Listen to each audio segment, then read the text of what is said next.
sa Pilipinas. NBC Manila Broadcasting Company.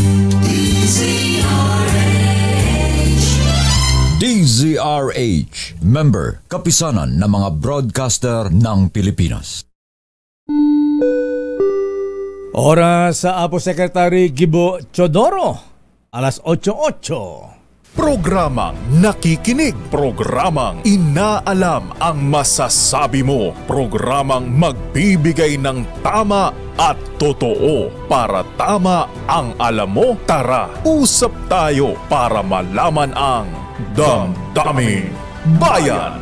Live sa DZRH Radio, DZRH TV at DZRH Digital.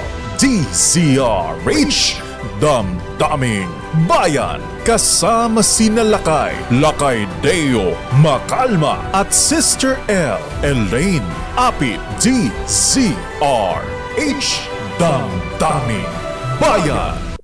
Mukhang tuloy-tuloy na ang balasahan sa gabinete ng Pangulong Ferdinand Bongbong Marcos Jr. Abay, papalitan na nga ba kaya itong si Finance Secretary Ben Gigolo Diokno, ha? Abay, meron pang lumulutang ngayon na pangalan. Abay, nanganganib ba si Housing Czar Secretary Jose Rizal Lino Acosar? Abay, lumulutan din ang pangalan ng Mayor Albi Benitez ng Bacolod City na baka daw po pumalit mahabigan bilang housing czar ang Mayor Albi Benitez. Ayan kasi yung tatay niya, si Jolly Benitez nung araw, siya ang housing czar nung panahon ng dating Pangulong Ferdinand Edralin Marcos Sr.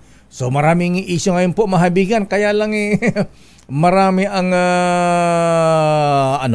nananawagan. Ayan, may panawagan po ilang ekonomista, ayan, mga negosyante sa malakas na ugong na balasan sa economic team ng Pangulong Marcos. Abay, parang hindi sila kampante kay Congressman Ralph Recto na maaring pumalit kay Diokno. Abay, sabi nila magaling na politiko ang Ralph Recto. Pero siya kaya ay magaling na ekonomista. Ayan, katulad ng Secretary Ben Diokno. Sabi nga natin, in fairness, Apo Gibo, maganda ang pagtanggap ng business community kay Secretary Diokno. Pero kung papalitan po Secretary Diokno, Mr. President, siguro po yung mga mas magaling pa kay Diokno, ha? Abay, katulad ba ng mga statue ni na former Secretary Ed Espiritu, ayan. At yung dating Finance Secretary ni Apo Fidel Valdez Ramos, si Bobby De Ocampo, ayan. Ang ganda ng ating ekonomiya nung parang po ng dating Pangulong FBR, at ang ating Finance Secretary ay ang Mr. Bobby De Ocampo. Ay, Mr. De Ocampo, sir, kumusta ka na, ha? Siya yata ang chairman ngayon ng Philippine Veterans Bank. Kaya sabi nga nila, why rock the boat?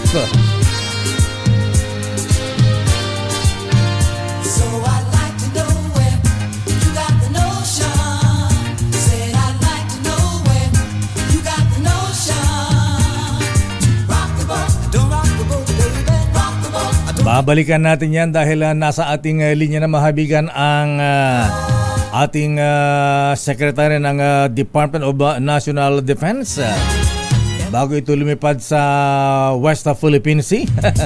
Okay, sa Israel, abay, malaman nga natin kung ano ba ang magiging aksyon ng ating pamahalaan.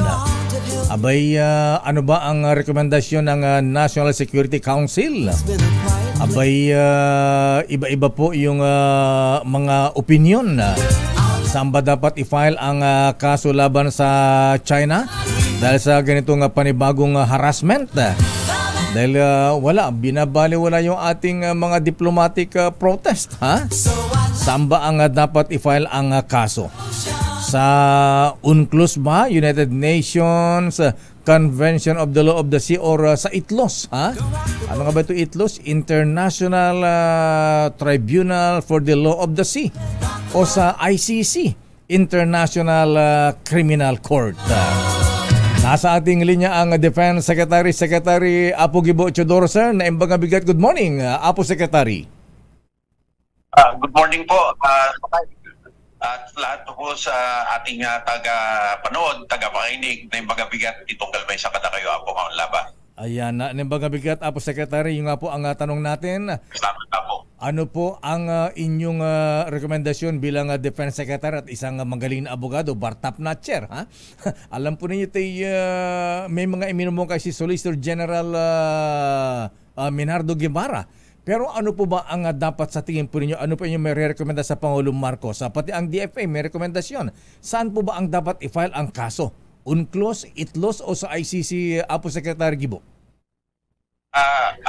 Ngayon po, Lakay, sa ganang akin, ang parte ko dito ay sa defense portion.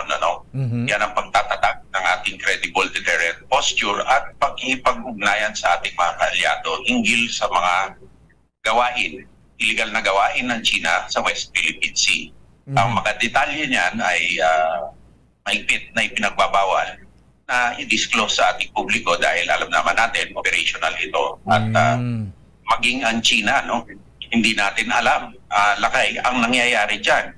Kasi kahapon lamang nabalitaan natin na tinanggal ng tuluyan ang kanilang defense minister at ang dati nilang foreign minister. Wow.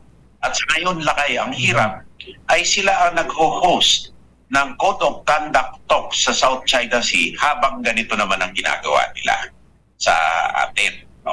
Ngayon, sa katanungan ninyo, Lakay, kung anong mabuti na saan idudulog ang ating mga legal na opsyon. Opo. Sa tingin ko, sa ICC hindi pwede dahil tayo matras na dyan. So, ang natitira ay ibang mga forum na siyang pinag-aaralan ng ating Department of Justice at Solicitor General. Ito po'y kailangan ng masusing pag-aaral, malakas dapat ang kaso, at ang outcome nito ay dapat balansehin between a legal outcome at a public forum na maihayag natin ang justisya ng ating mga claims sa West Philippine Sea. Ngayon, kung hindi ito tanggapin ng China, ipinahihiya lang lalo nila ang kanilang sarili. Dahil pagkakataon na naman ito upang patunayan nila ang kanilang mga claims sa harapan ng buong mundo sa bukas at impartial na pamamaraan. Ayan, nabanggit nyo na out na ang pagpa-file ng kaso sa International Criminal Court. At sa aking opinion, Lakay. Opo, sa UNCLOS, medyo delikado rin dahil nasabi niya rin noon na ang UNCLOS, United Nations yan, kasama sa National Security ang China, yung Big Five kung na tinatawag. So kung sa UNCLOS natin ipafile ang kaso, para exercise in futility, sabi niyo po ba? So, ang choice na lang natin sa ITLOS. Ito hindi, Lakay.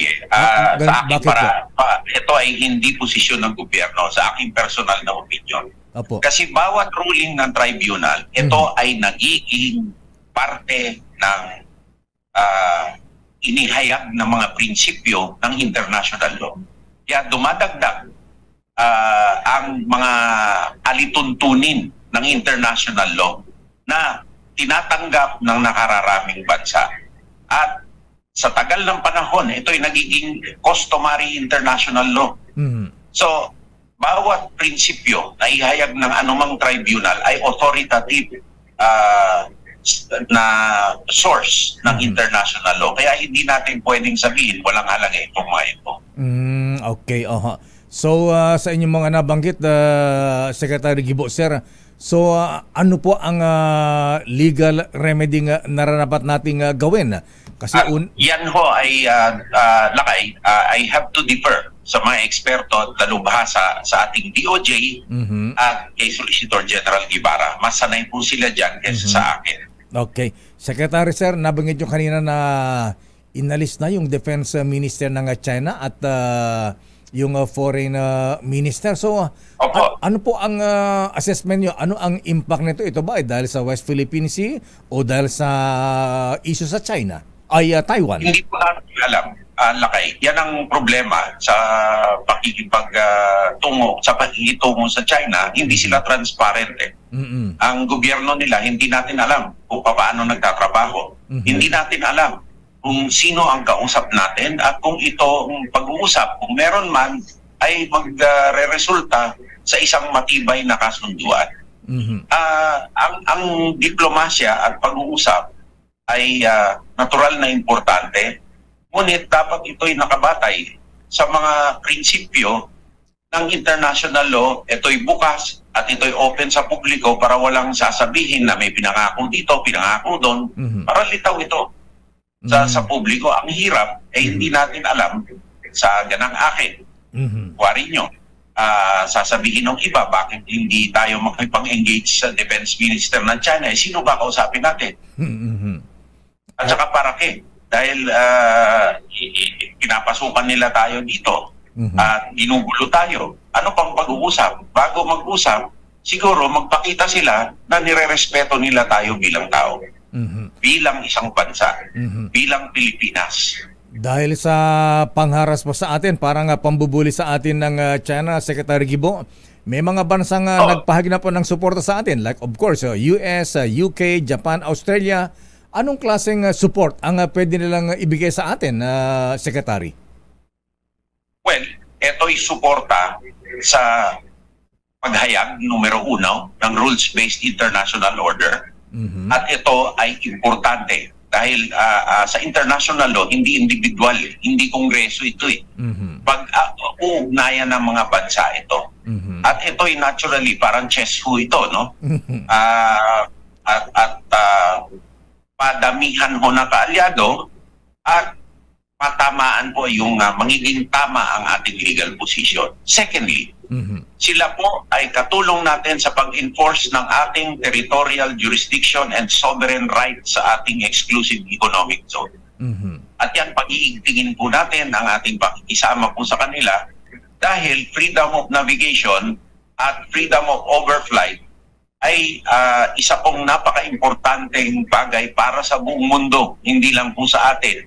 Pag sinarado ng China o kontrolahin nila, katulad ng kanilang claim, ang South China Sea, na kanila daw yan, iipitin nila ang supply chain sa buong mundo. So, hindi tayo makapapayag niya. At ang claim po nila ay walang basihan sa international law. Kahit yung claim nila na ancient history, nagrevolusyon nga sila laban sa history nila 1949 Kaya nga nagka-revolution dyan Tinakwil nila yung history nila Pagkatapos ngayon, sasabihin po nila history. Kaya sinabi po ng Arbitral Tribunal, yung claim of history na yan, walang basihan yan. Ang UNCLOS lamang ang may basihan. Ayan, Alfonso Secretary, medyo nakababahala itong nangyayaring harassment sa atin dyan sa West Philippine Sea. So, wala bang Secretary Sir, sa ganitong sitwasyon hindi pa ba pwede mag-usap ang dalawang head of states, ang ating Commander-in-Chief, Pangulong Marcos at President Xi Jinping? Dapat po talaga mag-usap. Pero bago po mag-usap, numero 1, magpakita po, number 1, anong plataforma ng pag-uusap. Pangalawa, magpakita rin po ng good faith at sincero ang China. Ang problema, kinausap na po sila ni Presidente Duterte noong araw. Nung dulo ng kanyang administrasyon, nangaharas ng fishermen. Bumisita po si Presidente Marcos sa China. I think early this year. Pagkatapos, naging laser pointing incident ang nangyari. Kaya ang pag-uusap po sa China ay balat kayo sa tingin ko. Para na lang magpakitang tao sa buong mundo na kami nakikipag-usap, pero sa ilalim naman ito, iba po ang ginagawa. Saka kahapon lang po, may 10th anniversary ng International Convention ng China sa kanyang Principles of Neighborliness, Amity, etc. Sa Beijing. Pagkatapos ganito kung ginagawa natin. Kaya magkising na po tayo sa likod ng ngiti ng China, pangil yung laman.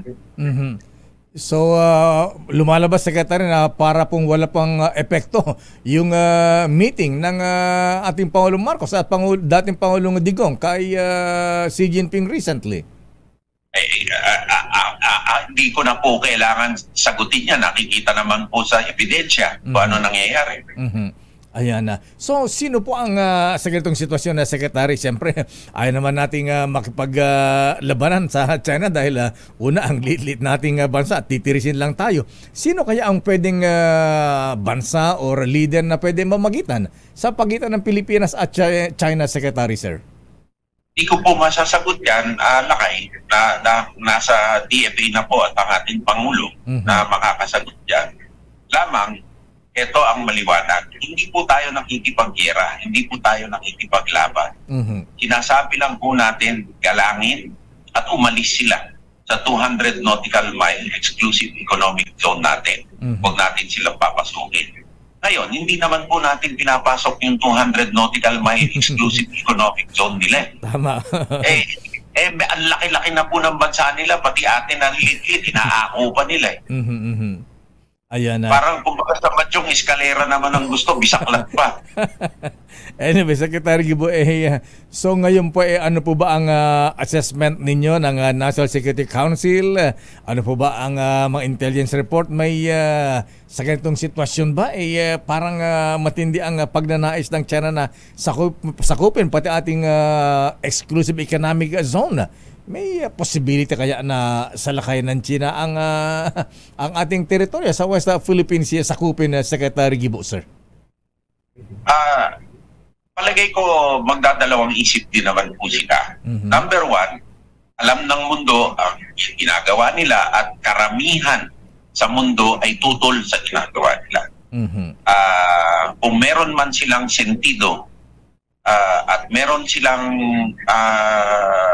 sentido ko po para makumbinsi ang buong mundo na mapayapa ang kanilang hangarin, hindi nila gagawin yan. Tayo naman ay may karapatan at may obligasyon kami na sumumpa sa saligang batas natin na ipagtanggol ang ating soberanya at territorial jurisdiction. Kaya nakikiusap po tayo, Lakay, sa ating mga kababayan na sana magkaisa tayo sa likod ng ating gobyerno sa pagtatanggol sa ating saligang batas. Hindi lang naman para sa atin to, para sa kinabukasan to. Lakay, meron din akong pasasalamatan ang mga different Chinoy communities na nagpunta sa akin kahapon at associations na nagpahayag ng kanilang suporta laban sa illegal na mga gawain ng China sa West Philippine Sea at ang hindi patas na ginagawa ng China in the economic bargaining din sa atin. At inaasahan natin, tulad ng sinabi nila sa akin kahapon, maglalabas sila ng publiko na statement sa pagsusuporta sa posisyon ng ating gobyerno. Dahil ang mga Chinoy ay Pilipino. At talagang tutol sila sa ginagawa ng China dahil ito ay bansa nila. At nakakataba po ng puso ang kanilang dalaw nila sa akin kahapon. At sana ang ating mga kababayan magkaisa, whether Chinoy, whether Tausug, whether Ibatan, magkaisa tayong lahat upang tutulan itong gawain ng People's Republic of China. Secretary Gibo, buti nabanggit po ninyo yan dahil alam po yun sa social media hati-hati din May mga kabayan tayong mga Chinoy na kampi sa China at nagiging parang nagka-wawatak-watak, hindi nag-iisa yung ating kumpas, kumbaga, Secretary. Buti may mga grupo lang nagbahagi ng suporta sa atin, sa Chinoy community. Opo, ang nakararami pong Chinoy, lalo na po ang talagang mga datihan na dito, hindi yung mga bagong dating, ay talagang Pilipinong-Pilipino po. Wala akong pagkakaiba sa atin. Ang pagkakaiba lang, imbis na Ilocano ang salita nila o Bisaya, Hokkien ang salita nila. Yung native na dialect nila, hindi Mandarin na. Hindi katulad ng gusto ng China, lahat Mandarin. Ito yung mga Hokkien. Kaya sinabi ko po sa kanila, dapat nga maging Filipino, recognized Filipino dialect ang Hokkien dahil malaki ho ang komunidad nila. At ito po ay malaking pagpapatunay na mahal nila ang Pilipinas at sila'y Pilipino. Nga lang, ang second language nila o third language ay hindi Ilocano, hindi Bisaya, hindi Kapampangan, o hindi Hokien. Ayan na. Di ba may Chabacano din naman tayo, Kastila rin ang pinanggalingan nun. Hindi ganito rin to.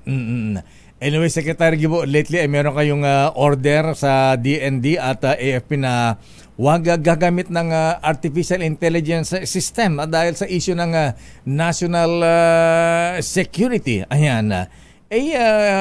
Meron nga bang meron ba tayong kakayahan na pigilin o kaya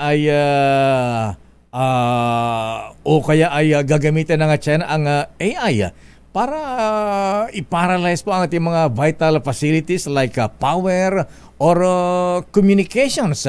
Kaya ba natin ipagtanggol ang cyber attack kung sakasakali, Secretary Gibo, sir? Unang-una lakay, hindi lang naman China ang ating binabantayan. Mayroon tinatawag na non-state rogue actors na yung ransomware ang ginagawa. Okay. Ito yung mga hacker na talagang pinaparelisa ang mga governmental systems upang makakuha ng pera. Sa Amerika nga nangyari na Ilang beses nangyari, Amerika na yan. Pati Pentagon nga daw CIA na-hack. Oo, ang ating naman pong eksersisyo dito ay exercise in operational security. Dahil kinakailangan din po natin ito upang magkaroon ng mas libreng exchange ng kapabilidad at ng intelligence sa iba't ibang mga bansa. Kailangan pagtibayin natin ang ating operational security. Unang-una na po ang ating internet hygiene ng bawat empleyado, kawani ng DND at ng Armed Forces of the Philippines. Tulad po ng bangko, hindi ba ho? Ayan, pag may online banking tayo, tinuturuan ang ating mga depositor, huwag po maniniwala sa phishing.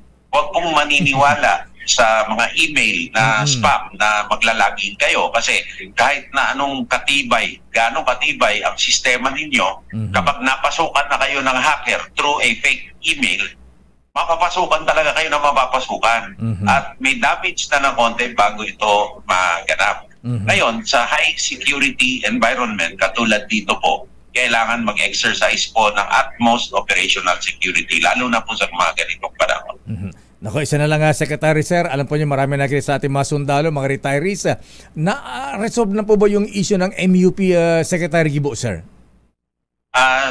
Sa akin pong palagay, resolbado na po to. Okay. Nasa Senado na po ang version at very, very encouraging po ang mga pangako ng ating mga magiting na mga senador sa akin na ang House version kung saan po nakasaad na ang indexation ng retirees ay 90%, wala na pong contribution ang mga active duty, wala pong pagbabawas sa ating mga retirado, ang magko-contribute na lang ang mga bagong recruit at mabuti naman po ito para matuto po silang mag-ipon. So, meron tayong malalakas na indikasyon na yun din naman po ang i-aprobahan ng ating Senado. Kaya wala na po sigurong issue sa contribution at pagbabawas ng mga pensyon ng ating mga kasundaluhan at ang mga retirado. At sa mga retirado po at veterano, madalas ko pong sinasabi, hindi naman po nagre-retire talaga yan kasi sila po ay nagiging mga giya at mga advisor at mga guidance counselor, sa ating kasundaluhan. Malaki po ang role na play nila at kanilang mga pamilya. Secretary, isa na lang po, alam po natin na marami mga sundalo tayong nag-training doon sa Chinese Military Academy. Ano po? Hindi po ba tayo napasukan ng mga Chinese spies sa ating AFP, sa DND, sa DFA, Secretary?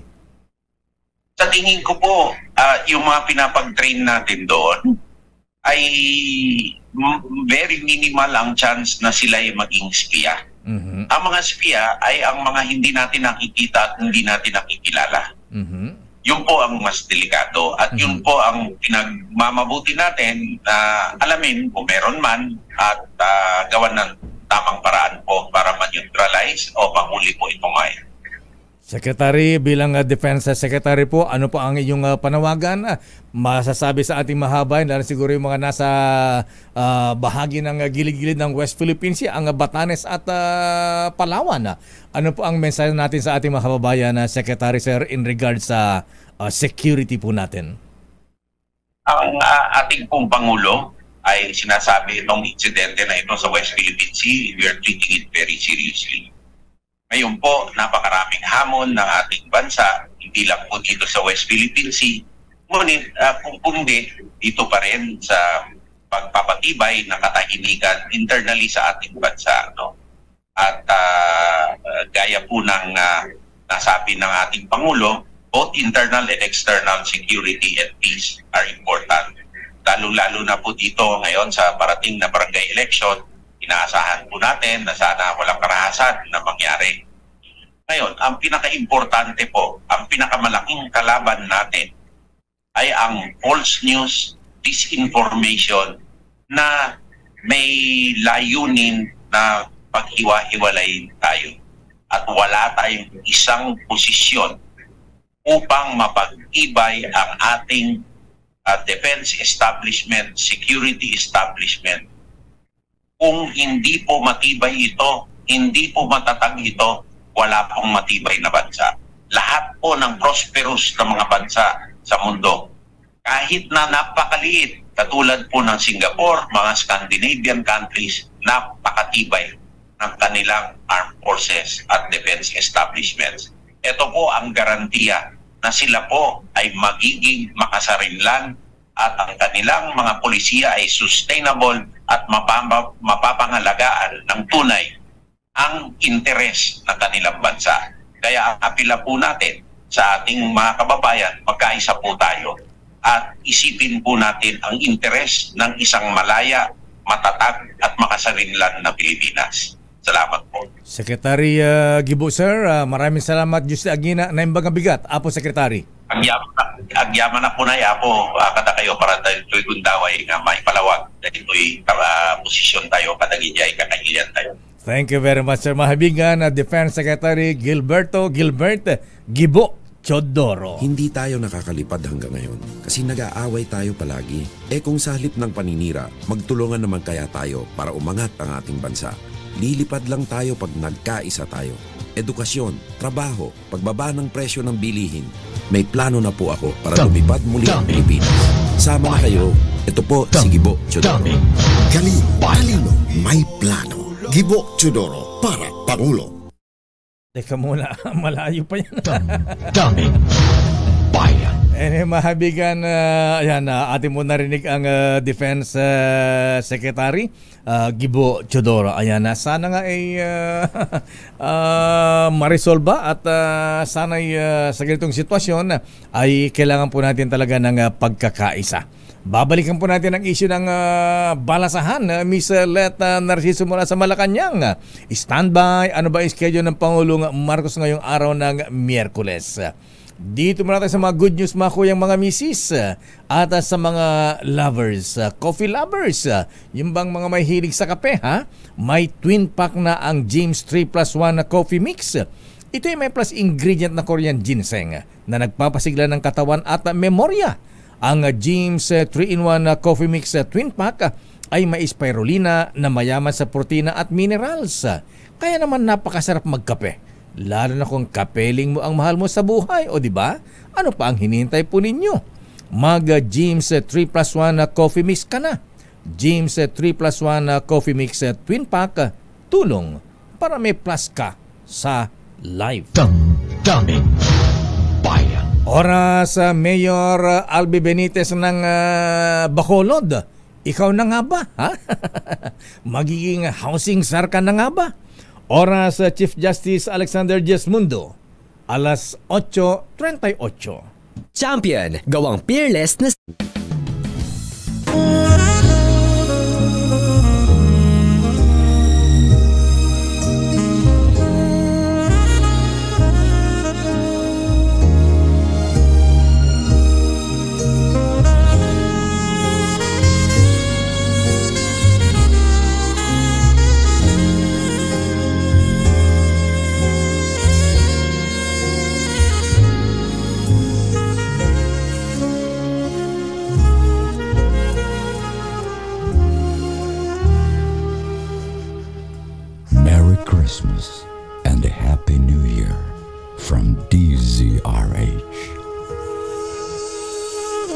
Merry Christmas, Sister L. Ilang days before Christmas. Merry Christmas, Lakay. Merry Christmas, everyone. 61 days bago magpasko. 2 buwan na lang. Oo. Ay, oh my God. Ang bilis. Nagugulat ako pag napapalingon ako sa kalendaryo natin. Sinabi mo ha. Pipilasin na naman natin isang pahina ng ating malaking kalendaryo. Ilang araw na lang ang natitira, Lakay. Diyos mio, Marimar. Ay, ramdam na hayan ang simoy ng hangin, simoy ng Pasko. Ayan, amihan na Lakay. Amihan, simoy na lang ng bonus at 13 month pa ang kulang. Sandali lamang, Miss Let. Abay, mamaya babalikan po natin yung ating issue ng mga balasahan. Tuloy-tuloy na nga ba, Miss Let, ang balasan sa gabinete ng Pangulong Marcos? Siguro yung mga magaling huwag na mga palitan, ha? At yung mga papalitan ay dapat yung ipapalit talagang magagaling. Maganda ang credibility, performance, stature, ika nga. Ha? Ang palitan, yung mga hindi na nagpa-function ng Ayan, maayos, yung mga tsaka yung mga NPA, involved sa corruption. Non-performing assets, yan ang dapat palitan. Sandali lamang, Miss Let, dahil may natuklasan po ang aking bubit, Justice Sam. Malaking tulong sa gastusin natin mga Pilipino sa gamot at may ikakaral pa nating lahat. Dahil ayon sa aking bubit, Mr. Tony Lopez, ang Rhea Generics ay piniling makapartner na makilalang international pharma experts dito sa Pinas. Di ba? Nakaka-proud. Pareho ang active ingredients ng branded at mga generics. Pero iba ang kalidad ng pagkakagawa. Ang Rhea Generics ay hindi basta generics. Ang Rhea Generics ay gawang branded. Dahil gawa ang Rhea Generics ng mga world-class pharma partners tulad ng Pfizer, Viatris, Sanofi, GSK, Otsuka, Merck, Fresenius Kabi, AstraZeneca, OEP Philippines, Landbank at Boehringer Ingelheim. Kaya makasiguro ka na ang Rhea Generics ay tunay na world-class sa tunay na abot kayang halaga. Ang katunayan, tatak Rhea at tatak ng world-class pharma sa box magkasama. Hanapin sa box ang tatak ng world-class pharma. Kaya payo na aking bubit, Pilipinas, may reseta ka? Tara na sa Mercury Drug. Nandun ang world-class generics.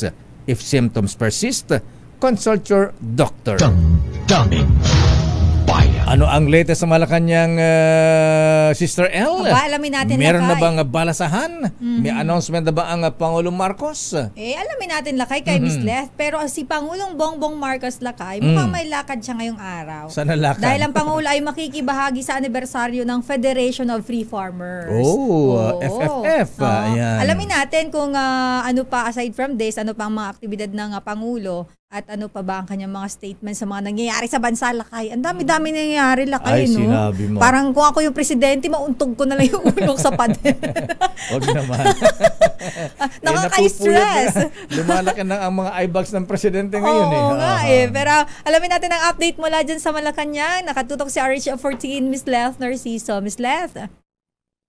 Mr. L. Lakay, muli nga makikisalamuhan si Pangulong Ferdinand Marcos Jr. sa mga magsasaka at rural workers sa ika-70 anibersaryo ng Federation of Free Farmers.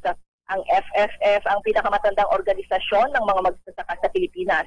Nagtitipon ngayon dito sa gusali ng National Meat Inspection Service sa Quezon City ang nasa 500 miyembro ng grupo mula sa iba't ibang lalawigan sa buong bansa.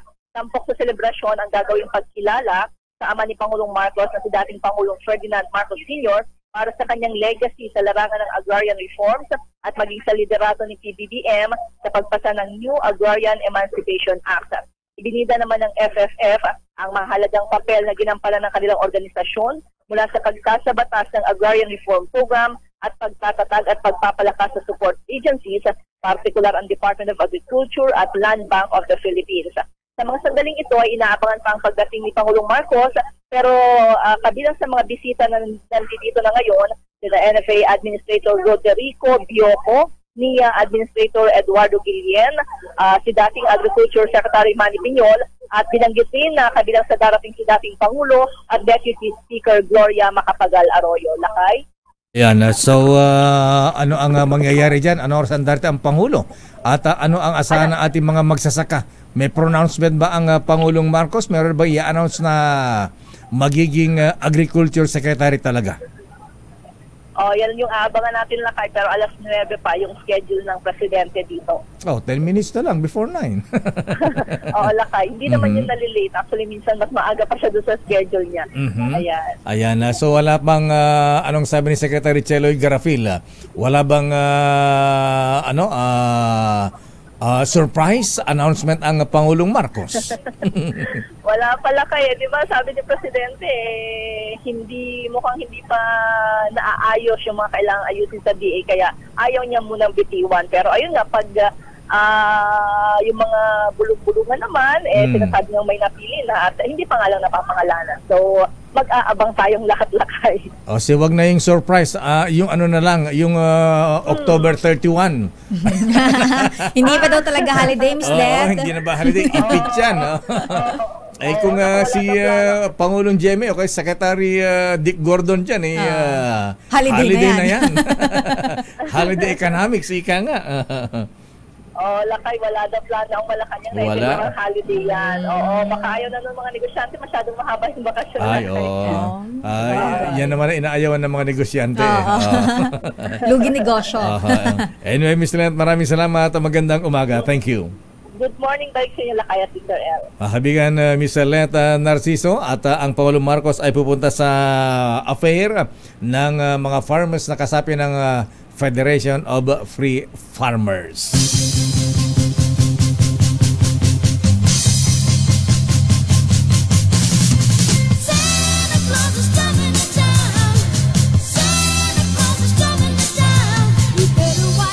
Sandali lamang at baka mapanis yung ipinamimigay ni Sherwin na pampasigla. Napapanis ba yun, Lakay?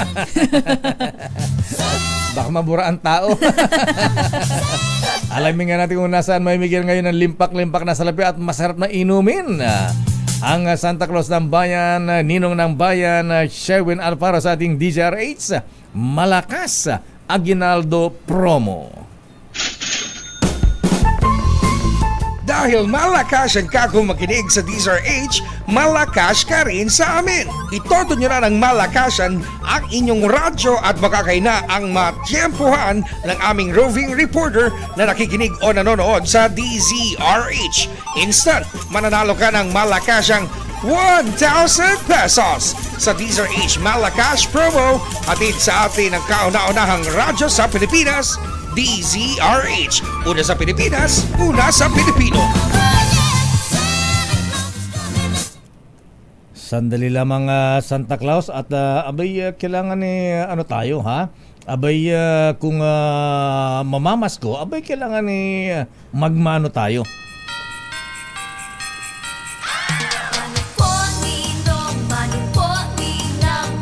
Ayan na para sa mga taga saan ba si Sherwin? Kanina nasa itaas, ngayon naman nasa ibaba. Ngayon naman nasa itaas. Siyempre, Lakay. Minsan nasa itaas, minsan nasa ibaba. Gulong ng palad pala.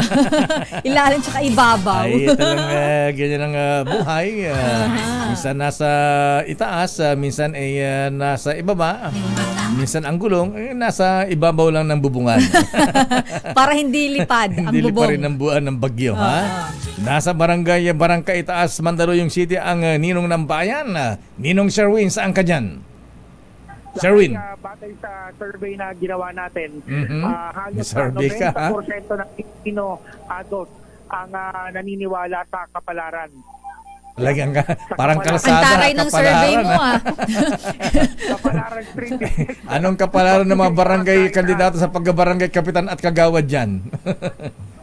Ayun, may nakapaskil doon. Pero tinitignan natin lang kayo yung Kapalaran Street ngayon. Dito sa may kanto ng Kayumanggi at ng Kapalaran Street, dito sa barangay Barangka Itaas, talaga namang malakasan, Lakay.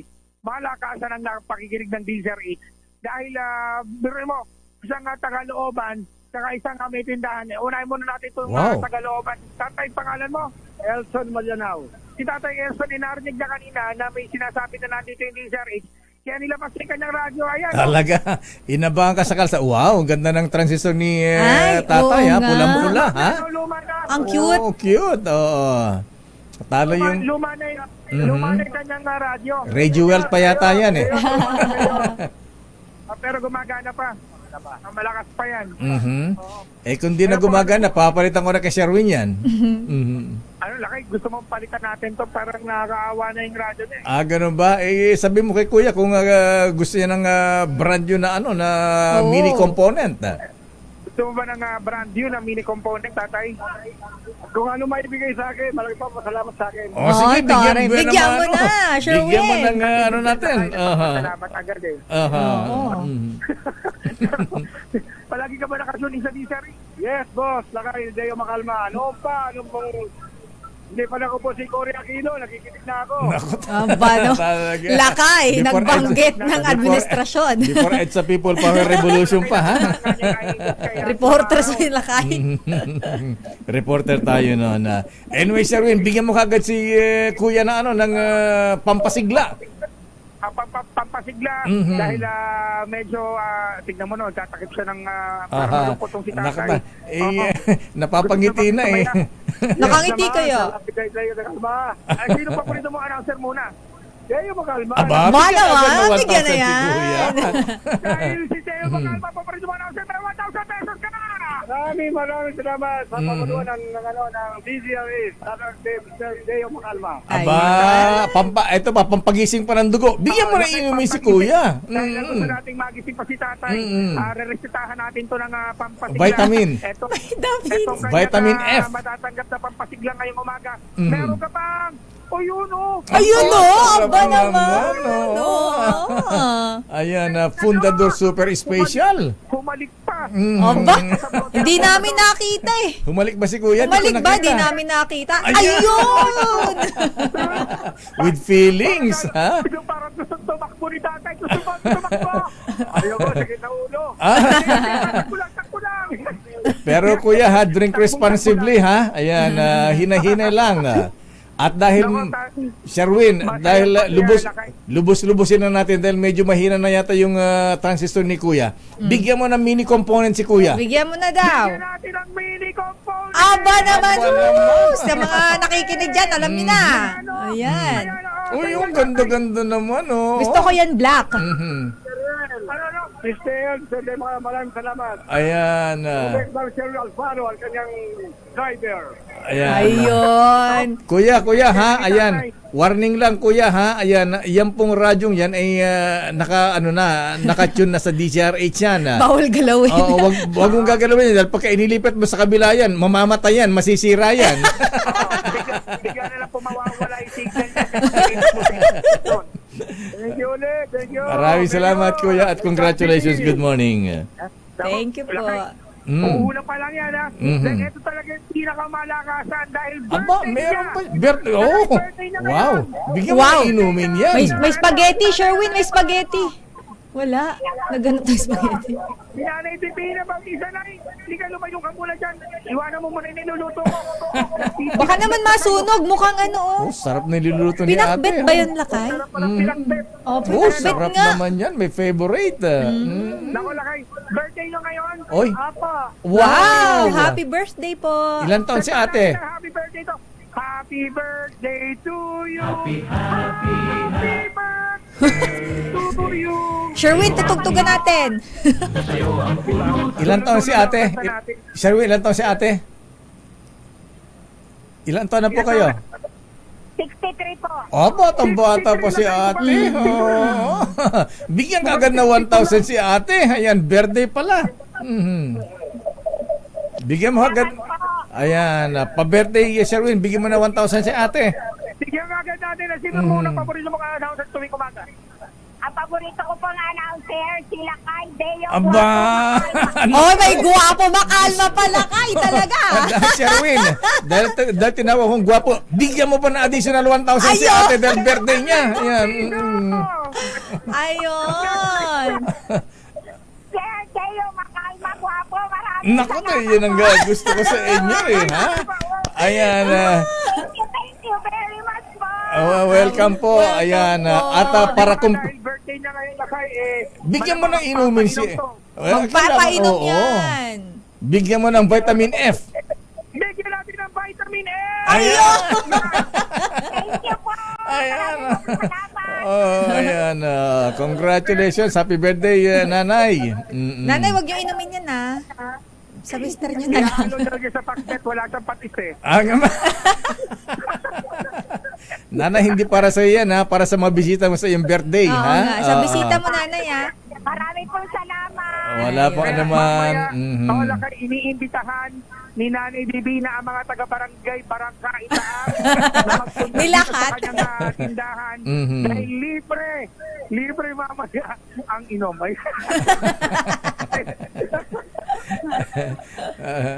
Okay, maraming salamat, Nanay. Ano ang birthday wish po ninyo? Anong birthday wish nyo? Lagi pong malakas ang katawan. Ayun. Health is wealth talaga, Nanay. Tama ka. Ayan. Totoong lalakas ang katawan ni Nanay dahil meron siyang vitamin F. Ayan. Nanay, dahil 63 ka lang, ha? Isang kutsarita ka lang dyan, ha? Isang Ayan. kutsarita lamang araw-araw. Ay, bitin. Bitin. Gosh, hindi ko kinaya.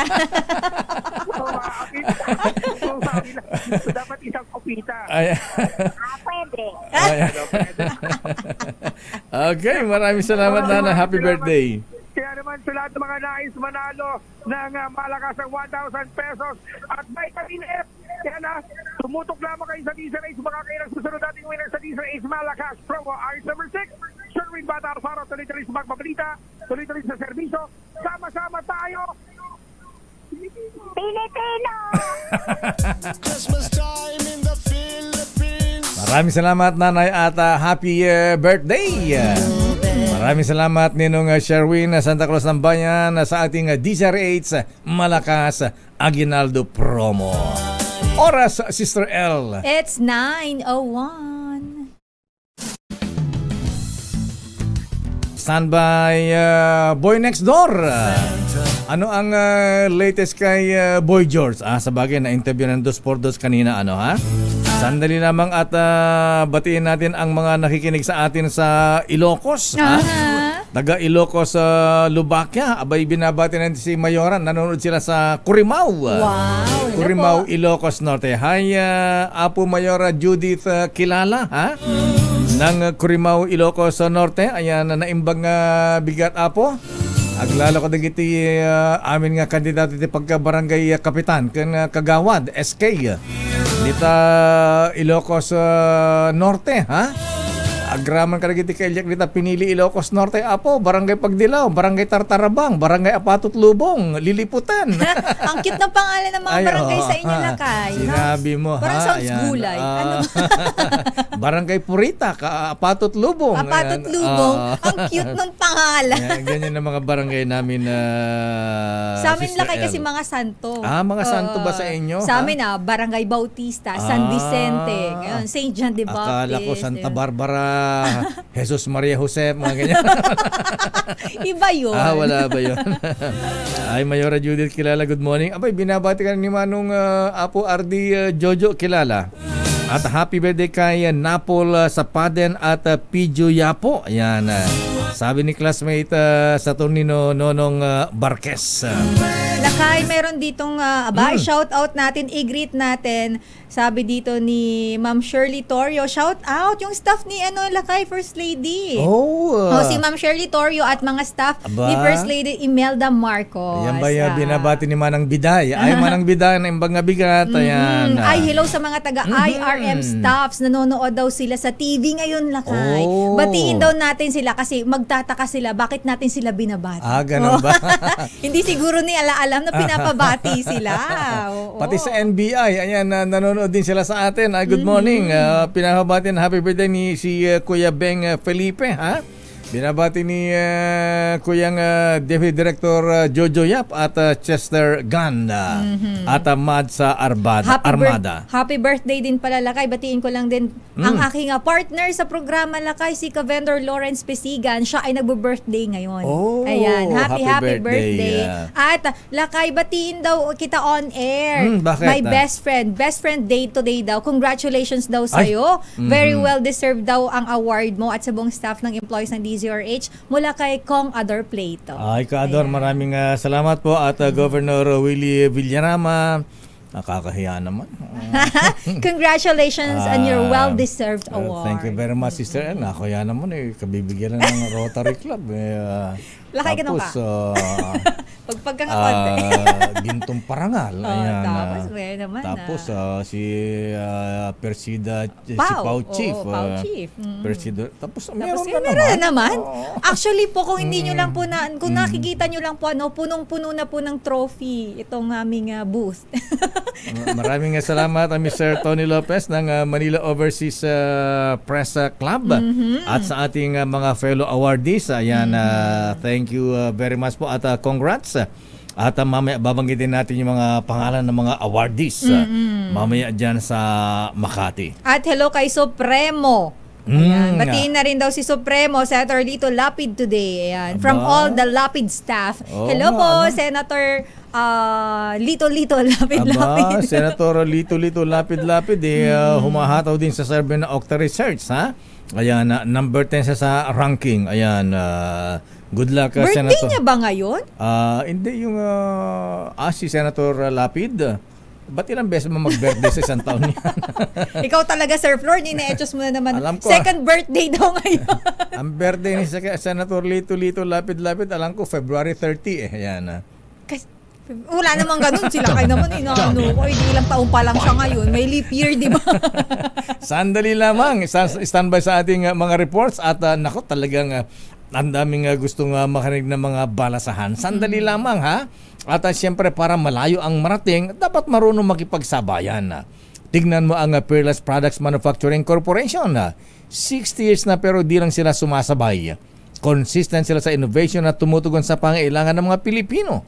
Isa sa mga produkto ng Peerless ay Champion na ilang dekada nang nagbibigay ng quality detergent products. Long-lasting ba na di agad natutunaw noong 1977? Nagtatagal ito ng 8.8 days underwater-based sa product test. Purong powder detergent na walang halong chalk noong 2004 at mabulang liquid detergent noong 2021. At hindi lang yan, ang Kala na mabagong detergent at Fabcon and Hana shampoo and conditioners with collagen ay innovations din nila. Dahil sa mga ito, kitang-kita na sumasabay sa panahon ang Peerless para i-improve ang buhay ng mga Pilipino. Patuloy pinanindigan ang panata na tapat na walang katapat. Happy 60th anniversary. Peerless, may you have more years of success. RH! Sister L. 16 minutes after 9. Hindi tayo nakakalipad hanggang ngayon kasi nag-aaway tayo palagi.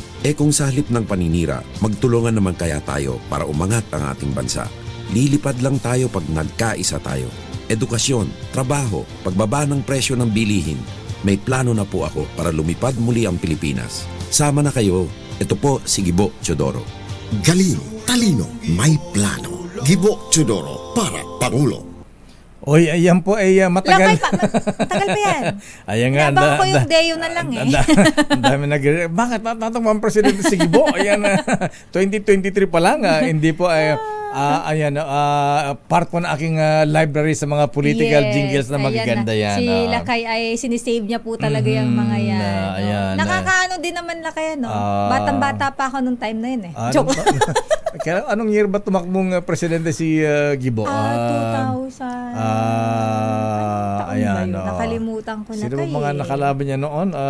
Erap ba ang nakalaban niya? Ayan. Anyway, ayan. So, kalaruin na natin. Yan po ay file, parang Pepe Pacheco lang yan. Na pinull out na po yung kanyang mga jingle dahil ayaw ni Boy George. Ayan. So, yan po ay file lang po natin. Ayan, baka sabihin, ha?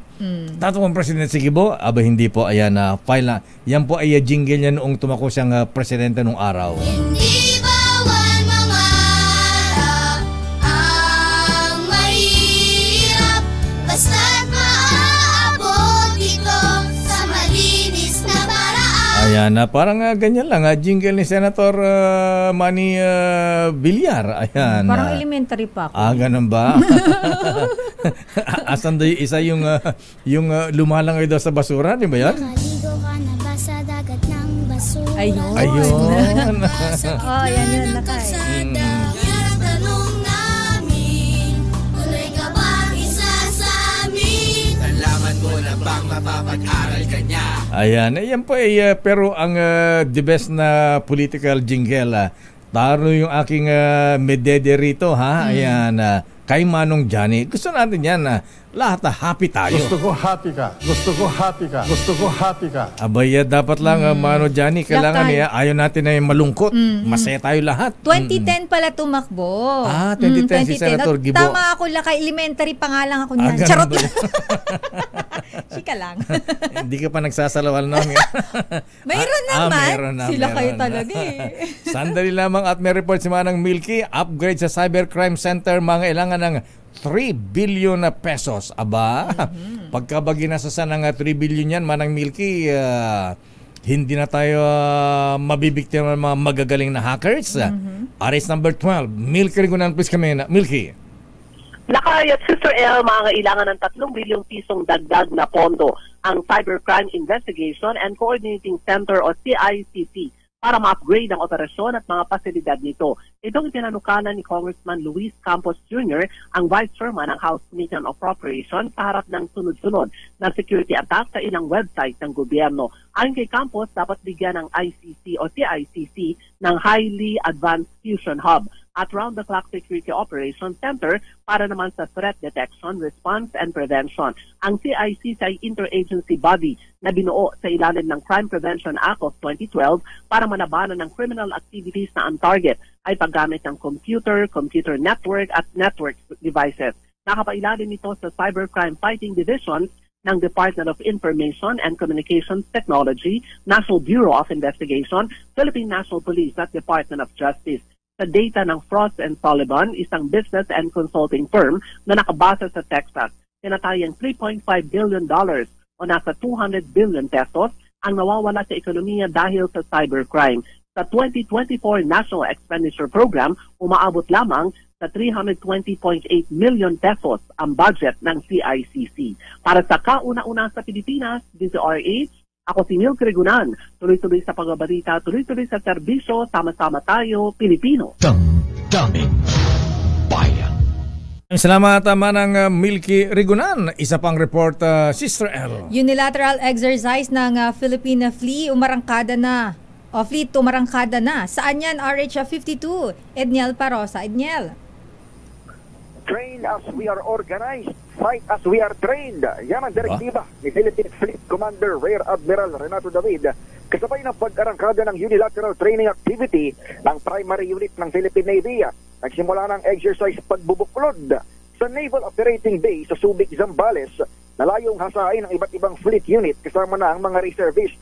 Ayon kay Rear Admiral David, bahagi ng bandato ng Philippine Fleet ang sanayin ang sailors at aviators nito sa iba't ibang naval operations. Una nang sumipa ang serye ng lectures sa Langley Point sa Cavite hanggang noong 20. Nasusundan naman ng mga tactical fleet operations sa surface, air at subsurface maneuver, integrated fleet support system, anti-submarine warfare, helicopters, war tactics, submarine warfare, air defense, electronic warfare, mine warfare at iba pa. Makikipaggera na. Nagsisimula na rin ang harbor activities gaya ng tabletop exercise sakay ng BRT Tarlac at subject matter expert exchanges ng iba't ibang officers sa Subic. Ayon sa Philippine Navy, makatutulong itong harbor phase ng exercise pagbubuklod para matiyak ang unity at kahandaan bago pa man ang serye ng mga aktibidad. Una nang inutos ni Defense Secretary Gilbert Chodoro ang pag-focus ng pagbabantay ng buong sandatahang lakas ng Pilipinas hanggang sa kaduluduluhan ng exclusive economic zone ang bansa. Para sa kauna-unahan sa Pilipinas, DZRH, ito si Edniel Parosa. Tuloy-tuloy sa pagbabalita, tuloy-tuloy sa serbisyo. Sama-sama tayo, Pilipino. Damdamin Bayan. Maraming salamat, Edniel Parosa, para mga Boy Scout ang mga Navy natin. Always ready. Ayan, laging handa.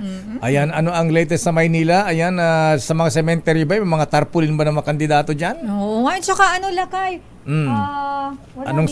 Wala ba sa kay si Boy next door? Wait lang. Ayan, Ito lakay, sorry, natakpan nga. Ilang kalsada sa paligid ng Manila North Cemetery at isasara daw sa pagunitan ng Undas.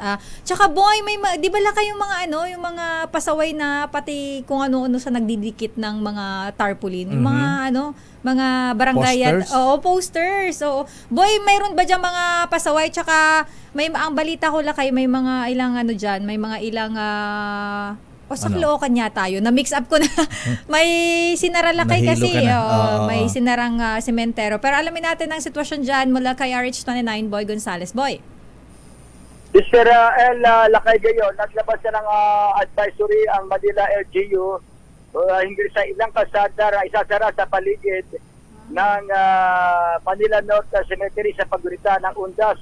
Sa inilabas na advisory ng Manila LGU mula October 31, alas 10 ng gabi, isasara ang bahagi ng Aurora Boulevard mula Dimasalang Road papuntang Rizal Avenue at Dimasalang Road mula Makiling Street patungong Blumentritt Road. Maging ang kahaba nitong Pedro Guevara Street mula Cavite Street hanggang sa Aurora Boulevard at Blumentritt Road mula naman sa A. Bonifacio hanggang Guevara Street ay sarado rin. Hindi naman madadaanan ng bahagi ng Retiro Street mula Dimasalang Road papuntang Blumentritt at Paseda Street mula naman sa Makiling visit hanggang Dimasalang Road. Ang mga bibisita naman sa sementeryo sa Manila North ay maaaring pumarada sa P. Guevara Street mula Blumentritt Road, Aurora Boulevard, Felix Huerta Street mula naman sa Blumentritt Road, Aurora Boulevard, Orqueta Street mula sa Blumentritt Road, Aurora Boulevard at sa Simon Street mula sa Dimasalang Road o ito yung Mayon Street. Pinapayuhan naman ng mga motorista na maghanap na dumaan muna sa ibang kalsada upang hindi sila maabala sa biyahe. Ilang araw na lang lakay ay bago na ang barangay at ang Sangguniang Kabataan election bago ang Undas. Mula sa kauna-una sa Pilipinas, ito si Boy Gonzales, tuloy-tuloy sa pagbabalita, tuloy-tuloy sa serbisyo, sama-sama tayo, Pilipino. Maraming salamat, Boy Next Door, Boy Gonzales mula sa Maynila. 5 days na lang at eleksyon na mga kuya, ha? Ayan, good morning, General Jun Caparas. Sabi niya, Presi Secretary Gibo, 2010 tumakbo. Ayan, nakalaban niya kandidato siya ng Lakas CMD. At ang kanya nakalaban ay si dating Pangulong Noynoy Aquino. Lakay, 2010 si Pinoy pala. Dalawa lang ba silang tumakbong presidente noon? Sino pa makalaban niyang kandidato noon? Ayan. Medyo 2010 lakay, throwback na kasi. Ayan, magpinsan ito eh. Ayan, distant relative itong si Secretary Gibo at former President, the late President Noynoy Aquino.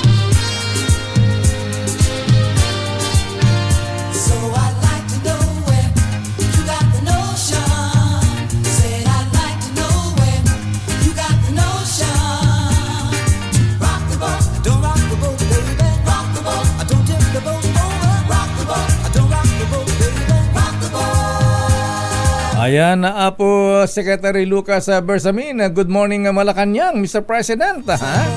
Abay, may panawagan po ang ilang mga ekonomista at mga negosyante sa malakas na ugong ng balasahan sa economic team ng Pangulong Bongbong Marcos. Ayan. Mga balasahan na yan, lakay. Lalo ngayon akala ko ba tinanggihan na ni Congressman Ralph Recto yung pagiging secretary ng DOF. Ayan. Pero sabi na ating bubit Sister L, ayan, although na magaling na politician ang Ralph Recto, parang hindi raw akma sa kanya na maging chairman na economic team ng kasi pagka siya ang finance secretary, siya ang team captain dyan. Ayan, siya ang magtitimon. Oo, siya ang magtitimon. Mukhang sa business community, mukhang hindi welcome ang Ralph Recto dahil politiko, ha? Ayan, dapat daw kung di ba? Dapat daw kung economic team dapat ay solid ang grupo at saka technocrat, ayan, na nirerespeto ng business community. Ayan. Kumbaga lakay para sa kanila, siguro yung ano bang pinag-uusapan natin dito? Credentials? Ayan, mga... siyempre, credentials, yung experience, yung stature niya. Qualifications niya, lakay kung pasok doon sa standard na hinahanap. Kasi, let's face it, pero hindi namin sinasabi na hindi siya magaling or what. Sabi natin kung magpapalit ng mga cabinet officials, Mr. President, Apo Lucas, dapat yung mas magagaling. Ayan yung cream of the crop. Best among the best. Ayan. Yun ang kailangan kasi lakay. Oo, ayan. Yung mga taga-Row 4, balikan na palitan ng taga-Row 1. Grabe ang Row 4. Yung katabi ba ng garbage bin. Grabe ka naman lang. Ganyan na nasa elementarya tayo sa probinsya ha. Ayun pero ako laki never ko na-experience yun. Kasi yung iba, alphabetical magpaupo. Hindi lagi ako nasa unahan. Pag tumatalsik yung laway ng teacher mo, maliligo ka maaga pa lang. Teacher ka ba tumatalsik ang laway? Meron lakay. Oo, sabi ko, ano ba naman to si ma'am?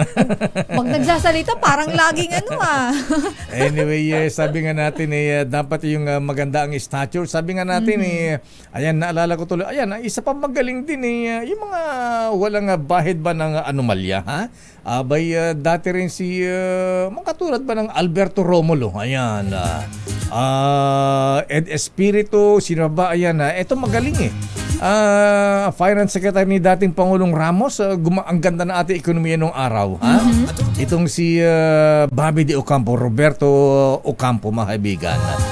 Chairman yata ngayon ng Philippine Veteran sa Bank. Ayan. Siya ang CEO ng Philippine Veterans Bank. Sabi nga dapat yung maganda ang teamwork. Ang maganda rito kay Secretary Jokno, in fairness sa kanya, ha? Ayan. Pagkamat may pagka-gigolo. Alam mo naman, yung mga gigolo, ang mga gigolo, mga mapagmahal, Sister L. Ayoko na nga magsalita. Yan daw ang mga matatalino. Tingnan mo si Dr. JR. Ayan. JR. Jose Rizal. Ayan, si diba? Pepe. Si Pepe. Ayan. Hindi si Pepe Pacheco, ha? Si Pepe, ha? Ayan. Pepe naman talaga palayaw niya, diba? Si Jose. Ayan, Jose Rizal. Pepe, ha? Siya ang first Filipino international playboy. Talino, di ba? Lakay, ikaw ang nagbigay ng ganyang title sa kanya. First Filipino International Playboy. May ganon ba? Kita mo mga nangaysyota niya. May Japanese, may taga pero alam mo, Germany. Lakay, ang meron siya palang parang ito yung one true love ni Dr. Rizal, si Katigbak. Oo nga daw, taga Batangas yata yan. Siya ay mayroong bahay lakay dyan sa may Batangas. Hanggang ngayon, pinupunta ng mga turista lakay. Ayan, alam mo tayo, may mga grupong sumusuporta kasi sa bagay, ang worry nung iba dyan, pagka pinalitan daw si Secretary Jokno, baka daw yung kanyang team, ayan, siya ang parang kapitan ng team captain ng basketball team. Akala ko barko. Baka lumubog. Pwede rin. Ayan, mo nga, baka yung logic doon ayan, kapitan ng barko. Ayan, siya ang kapitan ng barko, ang bilang economic manager, hawak niya ang NEDA. Ayan, kakampi si Manong RC Balisacan. Of course, Department of Budget and Management, DTI. Pati na Bangko Sentral ng Pilipinas. Ha? Sabi ng ating bubit, baka daw pagka nag-resign ang Secretary Jokno, baka sumama yung mga taga, yung kasama niya sa team. Ayan. Sa DBM. Kasi solid team sila. Solid team sila. Ayan. Yan ang grupong may teamwork. Ayan. Sabi nga nila, kumbaga sa coach sa basketball, between Jokno daw at saka si Recto, kung team ng Gilas sa Pilipinas, ang Jokno ay Team Cone. Team Cone. Sino ang naman si Recto ay Chot Reyes. Ay, grabe naman kayo. Ay, pero ayoko na mag-comment sa mga comparison ganyan. Ba? Ayan. Wala kayo dyan. Ito pa, di ba nabalita nga, papalitan si Secretary Fred Pascual ng DTI, Dr. Roel Aguila. Lakay, papalitan? Di ba matunog din na ang pangalan ng Frederick Go na ipapalit sa kanya. Ang problema naman daw dito kay Frederick Go, baka may issue ka agad ng conflict of interest dahil ito daw ay batang Go Kong Wei. So So yan po mahabigan, mga lumilitaw ngayong matunog po ang balasahan Ilakay sa economic team ng Pangulong Marcos. Ayan. Grabe yung mga pangalang lumalabas. Sabi nga nila, if ain't broke, why fix it? Ayan. Oo nga, diba? Yun nga yung tanong doon na kayo. Katulad sa pati si Secretary Jimmy Bautista, papalitan daw ng isang Vince Dizon. Ako, Diyos ko po. Vince Dizon? Si Vince Dizon na lumulot ang pangalan. Ewan ko sino nagtutulak naman dito kay Vince Dizon na ipapalit kay Secretary Jimmy Bautista, ha? Pero yan ay ano pa lang naman. Yan. Wala namang dyan. No confirmation yet. Wala naman sa kalingkingan between Bautista and Vince Dizon. Diyos ko. Ayan, ayan, pati si Go, ha? Sino itong si Frederick Go? Saan daw siya galing? Ayan. Sino ba yung nagtatype na yan sa prompter? Sasabihin namin ang pangalan niyan. Hindi kilala, wala pa yatang napatunayan. Ayan, mahirap daw magbakasakali. Ayan. Wala sa bagay, kaya sabi nga natin, advice natin sa Pangulo kay Apo Lucas, siguro kung magkakaroon po ng balasan, yung magagaling talaga, cream of the crop, Mr. President, sir. Ha? Pag-aralang mabuti lang. Parang huwag tayong magpapalit ng barkong ng kapitan ng barko na hindi marunong, baka lumubog po tayo. Kaya tumagilid. Tumagilid dyan. Abay, eto rin, lumalabas yan ang pangalan ni Mayor Albi Benitez. Saan naman? Ayan, abay, ipapalit daw kay Housing SAR Secretary Jose Rizal Lino Acosar. Bakit? O nga, wala na masyado narinig sa mga housing project ni Secretary Acosar. Kaya lang man nababanggit ang Mayor Albi Benitez ng Bacolod, dating congressman. Dahil yung tatay niya, maganda ang house, yung mga bliss nung araw, nung panahon ni Marcos. Kumbaga yun yung kanyang legacy. Yung tatay. Ayan. Actually, sinundan ito ni Mayor Albi Benitez nung siya ay congressman. Ha? Kaya lang ikinoconsider daw po ang kanyang pangalan bilang housing czar. Sandali lamang sa ating mga delikado. Sinong delikado? Kung papalitan si Jokno, si Pascual at Bautista. Anyway, kanya-kanyang manok lang yan. Pero dapat maingat talaga. Ayan. Pero yung mga hindi nagpe-perform, dapat talaga palitan na, Mr. President. Katulad Nino. Aray ko, in-heartburn ako bigla. Katulad nito. Ayan. Katulad itong si Manny Bravo, Kuyang Manny Bravo. Birthday pa lang ngayon. Aba naman. Kuyang Manny Bravo, happy birthday. Kuyang Roland Lim, Apo Roger Rabanal, at Kuyang Ronald Garcia ng Mandaluyong Lots. Binabati ni Noble Jun Samaniego, ha? Kuyang Emer Manaid, Lawrence Pesigan. Kilala ko yata ito si Lawrence. Binati ko kanina lakay si Ka-Vendor Lawrence. Si Ka-Vendor. Sabi ko nga ba, yung ang ganda-ganda yung kanya invitation. May invitation ka pala lakay. Parang anong klase yun? Parang plastic na transparent. Transparent.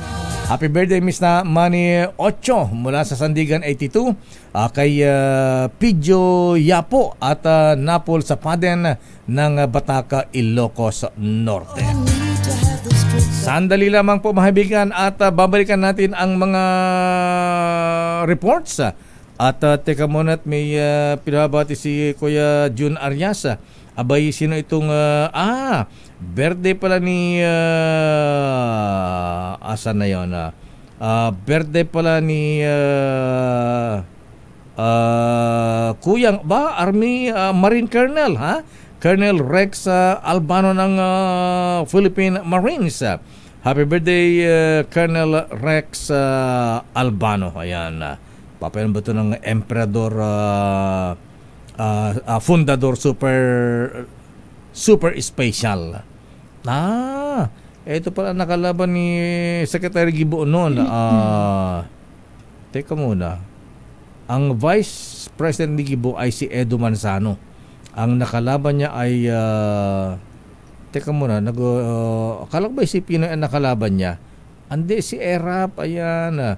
Dating Pangulong Erap, Villar, Jambi, Gordon, Eddie Villanueva. Aba, dahil pala nila nakalaban noong araw, ha? Babalikan po natin ang mga issues. At siyempre, maraming salamat po Manila Overseas Press Club sa award. Ayan. At i-congratulate natin yung mga kasama natin sa Hanap Buhay na for the first time in 78 years, magbibigay po ng journalism award ang Manila Overseas Press Club sa pamunuan ng kanilang chairman, Mr. Tony Lopez at President Eric Canoy. Congratulations sa mga awardees. Si Dennis Dato ng ABS-CBN, TV Reporter of the Year. Ayan. Ulitin ko, Lakay. Yours truly. Ikaw, syempre, Radio Broadcaster of the Year. At ang DZRH bilang Radio Station of the Year. Dax Yeah. Lucas, Business Writer of the Year. Alex Magno, ayan, Philippine Star Columnist of the Year. At Maria Yolanda Crisanto Sobel de Ayala, Leadership in Digitalization and Advancing Journalism Mobile Frontiers. Aba. At kasama rin dito si Ma'am Lucy Cruz Valdez ng TV5. Lifetime Achievement Award. Wow. Lupit nito, ha? Parang Mike Enriquez, ha? Yes. Ayan. Mike Enriquez Buma. Ayan, nakinig kaya sa langit. GMA Network Lifetime Achievement Broadcast Journalism 2023. By Secretary Cheloy Garafil ng PCO, Distinguished Journalism and Government Service, at si Tita Mel. Ayan, Mel Chanco ng GMA Network, Television Broadcaster of the Year. At si dating Chief Justice Artemio Panganiban, the Philippine Daily Inquirer Journalist of the Year on Law. Ana Marie Pamintuan, Editor-in-Chief ng Philippine Star, Journalist of the Year 2023. At Bossing Miguel Belmonte, Philippine Star, Newspaper of the Year. At ganoon din ang GMA Network, Television Station of the Year. Congratulations. Daming Bayan. Oras, Sister L, oras ganap ng alas 9:40. Champion. Ayan, si Kuyang Ading Salvador ng Barangay Aluwa, San Isidro, Nueva Ecija. Ayan, eto rin, taga Haen, Nueva Ecija, si John Padjernos. At sino ba? Ayan, Shirley Daes, si ating Barangay Campo Aguinaldo. Ayan, Rex Kayanong. Si Karex Kayanong. Ayan, kumusta po yung mga kandidato dyan, ha? Chill lang. Ayan. Take it easy. At para po sa mga mga businessmen, lalo mga Chinoy businessmen, ayan. Mukhang mga negosyante sila ang worried dito sa balasan sa economic team ng Pangulong Siyempre, Marcos. Lakay, kasi malaki ang epekto niya. Ayan, baka pwedeng iwasan ng mga balibalita tungkol sa balasahan. Ang daming problema daw sa ating ekonomiya, ha? Yung palitan sa pesto, baka lalo pang makadagdag sa problema sa halip na makabuti sa ating ekonomiya. Ayan. Pero talagang ganyan. Pero sabihin natin, yung mga talagang hindi nagpe-perform, dapat palitan. Daming Bayan. Sandali lamang, Vala Gonzales, Grace Vera Sansano. At siyempre para sa mga nagiging malilimutin mga misis, sa mga employers, abay paalala po namin sa inyo at ilang days na ulit, Sister L? 61 days na lang. Ayan. Siguro po may sapat ng panahon para i-ready po natin yung 13-month pay na ating mga empleyado, mga misis. Si Inday ang ating mga kasambahay, maid of honor, entitled po sila ng 13-month pay. At yung mga driver natin, mga kuya, At kung kayo po ay stress out at patong-patong ang problema at nagiging malilimutin, parang si lolo at lola, abay, huwag tiisin. Huwag tiisin ang pagiging malilimutin. Mag-Memo Plus Gold. Sabi ni Professor Boy Benessa, ang Memo Plus Gold ay isang herbal supplement gawa sa 100% pure and natural Bacopa Monnieri. At napagtibay sa clinical studies, ito ay nakatulong para pagbutihin ang ating memory at concentration at nakatulong din sa pagbawas ng stress para lagi tayong focus at mentally alert. Ano man ating gawain, trabaho o kaya pag-aaral. Para always sharp, mabilis ang isip, Mr. Cesar Lee, mag-Memo Plus Gold araw-araw. Mabibili po yan sa Mercury Drug at available din online sa Shopee at Lazada. Memo Plus Gold, lamang ang brainy good. Daming bayan. At speaking of bonus, Sister L, lakay. abay, kailangan ay walang bawian.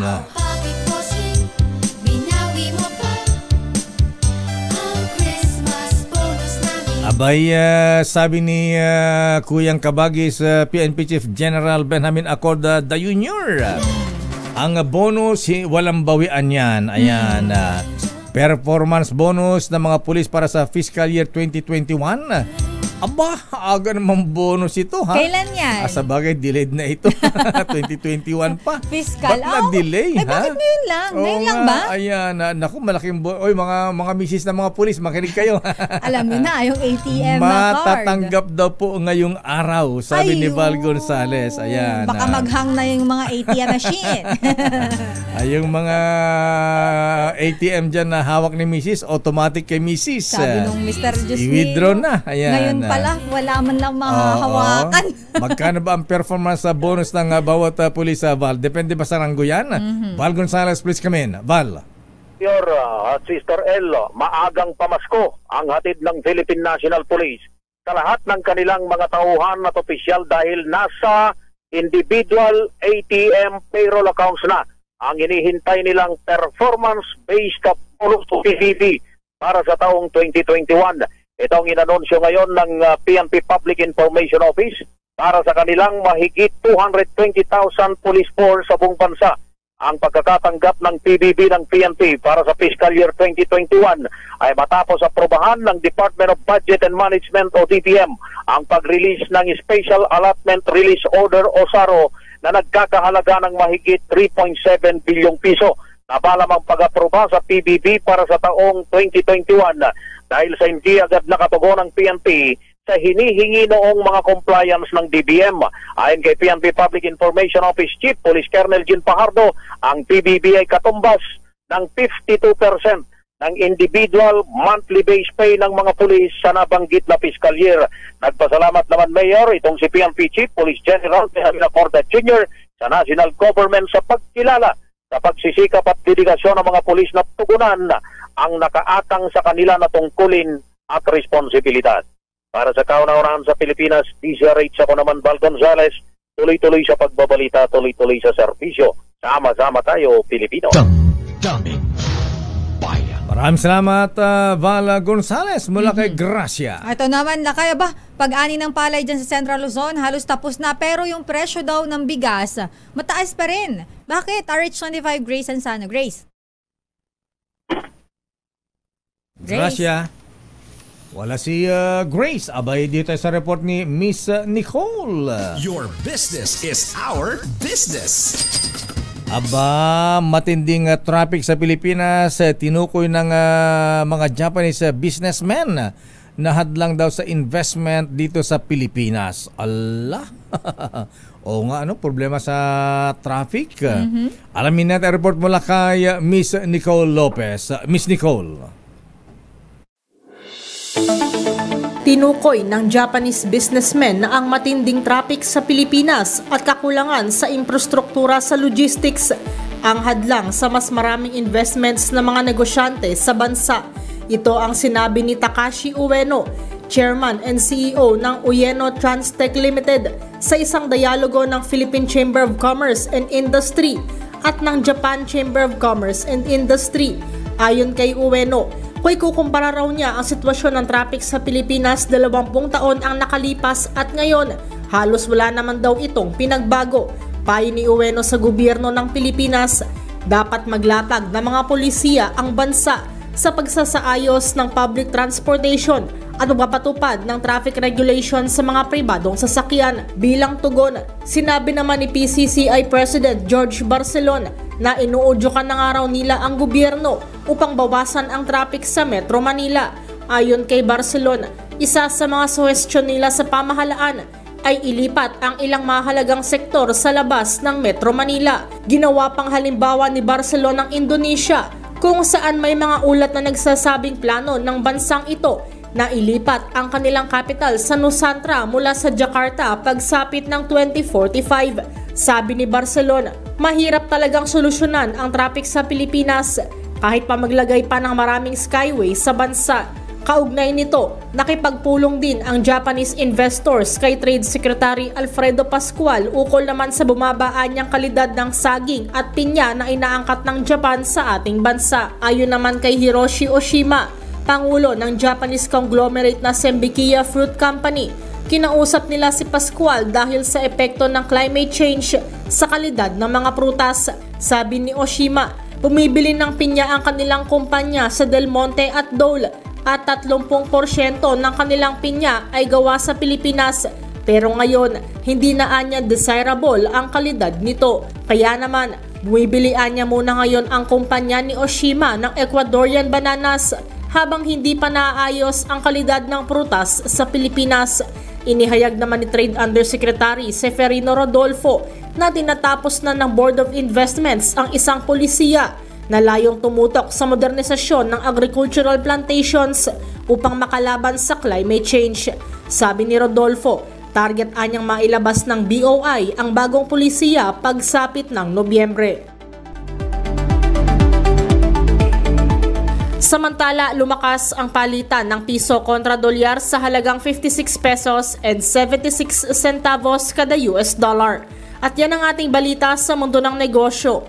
Your business is our business. Mula sa kauna-unahan sa Pilipinas, DZRH, ito si Nicole Lopez. Tuloy-tuloy sa pagbabalita, tuloy-tuloy sa serbisyo. Sama-sama tayo, Pilipino. Your business is our business. Maraming salamat, Miss Nicole Lopez. Yan talaga ang problema natin, traffic. Ha? Yun talaga, Lakay. Abay, natapos na ang term ni Pangulong Digong, Secretary Artugade. Ha? na nangakong... Lakay, huwag mo nang balikan, natatawa ako. Bakit naman? Kasi yung traffic nandyan pa rin hanggang ngayon. Sabi ni, dyan nasira ang Secretary Artugade. Ha? Sabi niya, 6 na buwan. Ayusin namin ang problema sa traffic sa EDSA. Ayan. Natapos ang 6 years ang Pangulong. Pero Lakay, nakakatawa sa term niya natapos yung Bicol International Airport. Ganun ba? Well, in fairness, marami ng mga project na nagawa ang dating Pangulong Digong. Ewan ko lang kung anong mangyayari. Secretary Sal Panelo, ha? Ikaw ba ang lawyer ng Pangulong Digong dito sa grave threat? Grave threat na sinampa ni Congressman Franz Castro. Congressman Franz Castro. Ayan, okay mangyayari dyan. Happy, binabati natin si Ma'am Presi Chan ng BF Resort Las Piñas mula kay Evelyn at maraming salamat pala sa mga bumabate, ha? Kuyang Judge Boy Mapili. Parang Michael Lee ng Toyota Alabang. Ay, hello po. Ay, Kuyang Nobol Nonong at classmate Mannyboy Pexon. Rona and Babet Naidas dyan sa Davao. At siyempre, Ma'am Nelly Valdez, maganda umaga po. Thank you very much. At Kuyang Mark Enriquez at Noble Ram de Mesa, Willie Villarama. At binabati rin natin si maraming salamat Kuyang Ernie Uy. At Kuyang Jun Kikoy. Sabi ni Manong Jun Fontanilla. O nga pala, tayo nagpabot ng pakiramay, ha? sa pagyao ni Nanay Veronica Benaventura, 94 years old. Siya po ay sinundunan ni Lord at nakaburol sa Immaculate Conception Providence Village sa Marikina. Ang libing daw po ay sa Biyernes. Ang burol po ay sa Immaculate Conception Providence Village sa Marikina City. Panawagan, wala kay Manong Joe at Manang Vilma Fontanilla. Kami po ay nagpapaabot ng lubos na pakikiramay. Our condolences po. Lakay, congratulations din daw sa'yo, sabi ni LTO Manila Director, si Tata Al Villanueva. Congratulations daw. Al, ayan. At apo Pasay City Chief Prosecutor Elmer Rillo. Thank you very much po, Kuyang Dado. Sa lahat po ng buwabate, hindi natin maisa-isa. Kuyang Aman Tosino. At Kuyang Dr. Michael Perez ng Batangas. At Lakay, mag-thank you tayo sa lahat ng mga nanonood, nakikinig sa YouTube at sa Facebook na nagpapaabot sa iyo ng mga pagbati. Ang ating mga avid viewers at listeners. Thank you po. Maraming salamat po. Nahiya na nga po. Hiyang-hiya na po sila kay Gusto niya na nga po lumubog dito sa upuan. Charot lang. Thank you very much po sa iyong lubos na pagtitiwala at dahil po yan sa inyo. Pagtangkilik. Ayan, yan po ay utang na loob po namin sa inyo dahil sa inyong lubos na pagtitiwala at ano pa? Pakikinig, Lakay. Pakikinig. Kung walang makikinig sa atin, di wala na tayo dito. Thank you very much po at sana kayo po ay napagbigyan ng magandang impormasyon at na-entertain po namin kayo. Ayan, alam naman di sa amin kompletos recados tayo rito. Ayan. At, may balita na may chismis pa. Ay, oo. At ewan ko nga ba, tatak na natin mga Pilipino yan eh. Ayan, yung laging may sahog na chika. At, teka muna, batiin din natin si Noble Nelson Yao. Ayan, second gentleman attorneyman sa Carpio. Kuyang Gerald Ceballos, sa Jun Samaniego, Jeruel Rivera. At Noble Samsudin. Ayan, good luck mga brethren. Mga candidate sa pagiging Junior Grand Warden.